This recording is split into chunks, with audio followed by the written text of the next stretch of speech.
कल्पना कीजिए, कयामत का दिन है, सूरज सिर के बिल्कुल करीब है, लाखों करोड़ों लोग मैदान महशर में खड़े हैं, हर इंसान अपने अंजाम का इंतजार कर रहा है।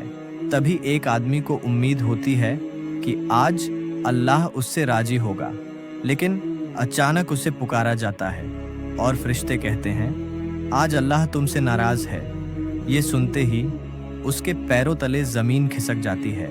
लेकिन सवाल ये है, आखिर वो कौन लोग हैं जिनसे अल्लाह नाराज होता है, और क्या हम अनजाने में उनमें शामिल तो नहीं? आज की कहानी सिर्फ एक कहानी नहीं, बल्कि कुरान और सहीह हदीस की रोशनी में एक ऐसी चेतावनी है जो हर मुसलमान को सुननी चाहिए। एक शहर में सलीम नाम का एक आदमी रहता था। उसके पास पैसा था, इज्जत थी, बड़ा कारोबार था। धीरे धीरे उसे लगने लगा कि ये सब उसकी अपनी मेहनत का नतीजा है। एक दिन उसने एक गरीब आदमी को देखा और ताना मारते हुए बोला, अगर तुम मेहनत करते तो मेरी तरह अमीर होते। उसे क्या पता था कि उसी पल उसका घमंड उसे अल्लाह की रहमत से दूर कर रहा था। नबी सल्लल्लाहु अलैहि वसल्लम ने फरमाया, जिसके दिल में राई के दाने के बराबर भी घमंड होगा, वह जन्नत में दाखिल नहीं होगा। सहीह मुस्लिम। सलीम को लगता था वो बड़ा आदमी है, लेकिन अल्लाह के यहाँ घमंड इंसान को छोटा बना देता है। कुछ साल बाद सलीम का बेटा जवान हुआ। नाम था फॉरिस।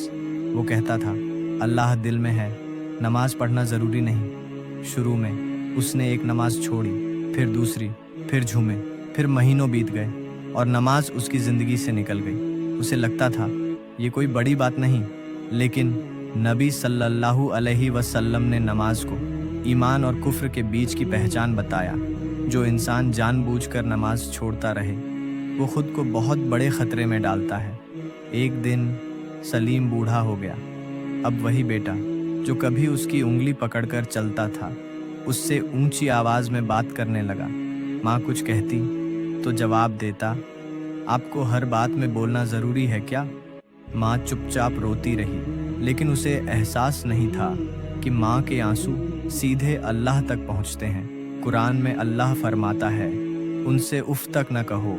जिस घर में माँ बाप की बेअदबी होती है, वहाँ बरकत उठ सकती है। बाजार में एक दुकानदार था। लोग उसे बहुत ईमानदार समझते थे, लेकिन वो तराजू में थोड़ी थोड़ी चोरी करता था। हर ग्राहक से थोड़ा फ़ायदा, हर दिन थोड़ा झूठ।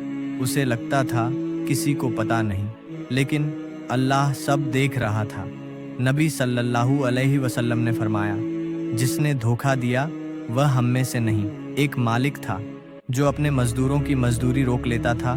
गरीब लोग हाथ जोड़ते, लेकिन वो हंस देता। उसे अपनी ताकत पर घमंड था। लेकिन नबी सल्लल्लाहु अलैहि वसल्लम ने बताया कि मजलूम की दुआ और अल्लाह के बीच कोई पर्दा नहीं होता। जब जुल्म बढ़ता है तो अल्लाह की नाराज़गी भी बढ़ती है। एक आदमी था जो लोगों के सामने बहुत नमाज पढ़ता, लंबी दुआएं करता, लेकिन जब अकेला होता तो गुनाहों में डूब जाता। उसे लोगों की तारीफ चाहिए थी, अल्लाह की रज़ा नहीं। इसी को रिया, दिखावा कहा जाता है, और ये बहुत ख़तरनाक चीज़ है। सलीम ने अपनी पूरी ज़िंदगी में ये सारी गलतियाँ देखी, कुछ खुद की, कुछ दूसरों में देखी। लेकिन एक रात उसने एक ऐसा ख्वाब देखा जिसने उसकी रूह तक हिला दी। उसने देखा एक अंधेरी घाटी है और उसमें बहुत से लोग खड़े हैं। वे नमाज भी पढ़ते थे, रोज़े भी रखते थे, लेकिन फिर भी उन पर अल्लाह की नाराज़गी थी। सलीम डरकर जाग गया। उसका पूरा शरीर कांप रहा था। सुबह होते ही सलीम एक आलिम के पास पहुंचा और पूछा, क्या ऐसा भी हो सकता है कि इंसान इबादत करे फिर भी अल्लाह उससे नाराज़ हो? आलिम ने जो जवाब दिया, उसे सुनकर सलीम का चेहरा पीला पड़ गया। आखिर वो कौन से लोग हैं जो इबादत तो करते हैं, लेकिन फिर भी अल्लाह की नाराज़गी कमाते हैं? लेकिन फिर भी उन पर अल्लाह की नाराज़गी थी। सुबह होते ही वो एक आलिम के पास पहुंचा और कांपती आवाज़ में पूछा, क्या ऐसा हो सकता है कि इंसान इबादत भी करे और फिर भी अल्लाह उससे नाराज़ हो? आलिम कुछ देर खामोश रहे, फिर बोले, हाँ, और यही सबसे बड़ा धोखा है। आलिम ने पूछा, सलीम, क्या तुमने कभी किसी की गीबत की है? सलीम चुप हो गया। उसे याद आने लगा, दोस्तों की महफिल, दूसरों की बुराइयां, पीठ पीछे बातें, मजाक उड़ाना, सब कुछ। आलिम ने कहा, नबी सल्लल्लाहु अलैहि वसल्लम ने फरमाया। क्या तुम जानते हो गरीबत क्या है? सहाबा ने कहा, अल्लाह और उसके रसूल बेहतर जानते हैं। नबी सल्लल्लाहु अलैहि वसल्लम ने फरमाया, अपने भाई की ऐसी बात कहना जो उसे नापसंद हो। सलीम का दिल बैठ गया, क्योंकि उसे एहसास हो गया कि उसकी जुबान उसके बहुत से नेक अमल खा चुकी थी। आलिम ने अगला सवाल पूछा, अपने रिश्तेदारों से कैसा संबंध है? सलीम का चेहरा उतर गया। उसे अपना चचेरा भाई याद आया, जिससे वह 7 साल से बात नहीं कर रहा था। एक छोटी सी जमीन के झगड़े पर उसने रिश्ता खत्म कर दिया था। आलिम ने कहा, नबी सल्लल्लाहु अलैहि वसल्लम ने फरमाया, रिश्ते तोड़ने वाला जन्नत में दाखिल नहीं होगा। सही है बुखारी, सही है मुस्लिम। सलीम के हाथ कांपने लगे। फिर आलिम ने पूछा, ना तुम्हारे कारोबार में सब कुछ हलाल है? सलीम की आंखें झुक गईं। उसे याद आया, झूठे वादे, कुछ धोखे, कुछ गलत सौदे जो उसने सिर्फ ज्यादा पैसे कमाने के लिए किए थे। आलिम ने कहा, जब इंसान हराम कमाता है तो सिर्फ उसकी जेब नहीं, उसकी दुआ भी प्रभावित होती है। फिर उन्होंने एक हदीस सुनाई जिसमें एक आदमी सफर में दुआ करता है, लेकिन उसका खाना, उसका पीना और उसकी कमाई हराम होती है, तो उसकी दुआ कैसे कबूल हो? सलीम को याद आया, जब भी वह किसी की मदद करता बार बार याद दिलाता, मैंने तुम्हारे लिए यह किया था, मैं ना होता तो तुम्हारा क्या होता? आलिम ने गहरी सांस ली और बोले, कुरान में अल्लाह ने चेतावनी दी है कि अपने सदके और एहसान को जताकर बर्बाद मत करो।